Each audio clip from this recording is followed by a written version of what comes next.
Frédéric Tremblay, la microbrasserie Charlevoix. Bien évidemment, comme beaucoup d'autres entrepreneurs ici, n'eût été du CLD, la microbrasserie Charlevoix ne serait pas ici. Elle s'appellerait peut-être microbrasserie, mais ça serait peut-être un nom d'une banlieue de Montréal. Parce que en 98, quand on a voulu démarrer l'entreprise, peu de gens nous donnaient de chances de réussite dans la région. À ce moment-là, en 98, il y avait peut-être une douzaine, quinzaine de microbrasseries. Maintenant, il y en a une centaine au Québec, mais dans ce temps-là, on commençait.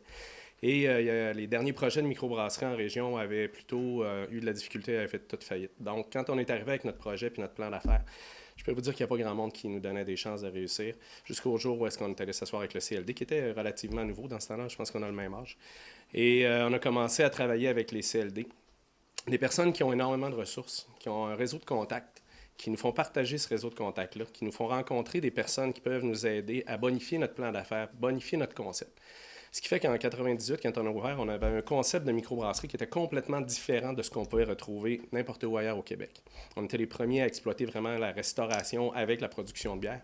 Et ça, bien entendu, dans une région comme Charlevoix, avec l'aide que nous ont apporté et l'expertise qu'avaient les gens du CLD de nous faire présenter les leaders de la table agro-touristique et les restaurateurs et tout ça, ça a eu un impact majeur pour nous, pour la réussite et la poursuite de notre entreprise. Donc ça a été la première étape. Ensuite de ça, comme tout bon entrepreneur, un jour, on espère pouvoir prendre de l'expansion. Encore là, en 2008, on est arrivé avec un projet d'expansion pour construire l'usine qui est pas très loin ici en arrière. Et là, toutes sortes d'autres problèmes se sont ajoutés un après l'autre.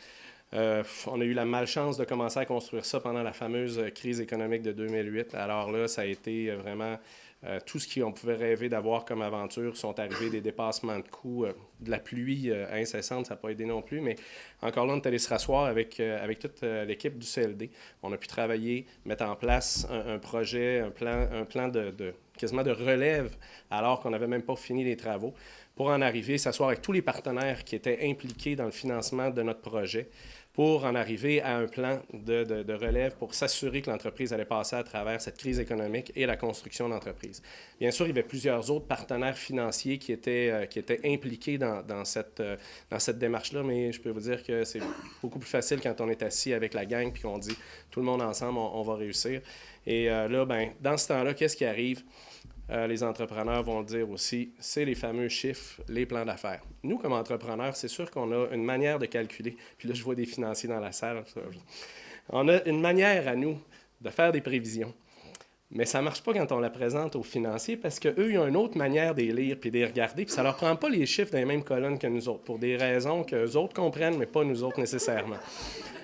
Alors, je voudrais vous rassurer. J'ai lu plein de choses aberrantes sur les groupes sociaux depuis quelques semaines où il y en a qui disaient des entrepreneurs qui ne sont pas capables de faire eux-mêmes leur plan d'affaires ne devraient pas être des entrepreneurs.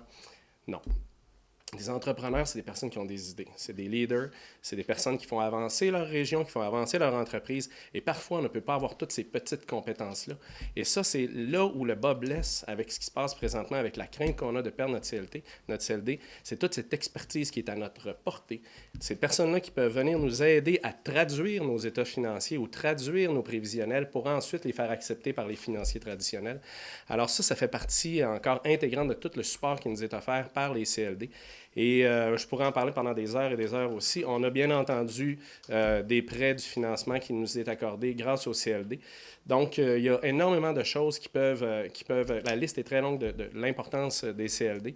Mais moi, ce que je voudrais quand même qu'on passe comme message aux élus, c'est toute cette expertise, ces bénévoles, ces gens d'affaires aussi qui vont siéger sur les comités. C'est une expertise dont le Québec moderne ne peut se passer si on veut continuer à développer nos régions. On ne peut absolument pas détruire cette structure-là pour faire des économies de bout de chandelle. Merci beaucoup.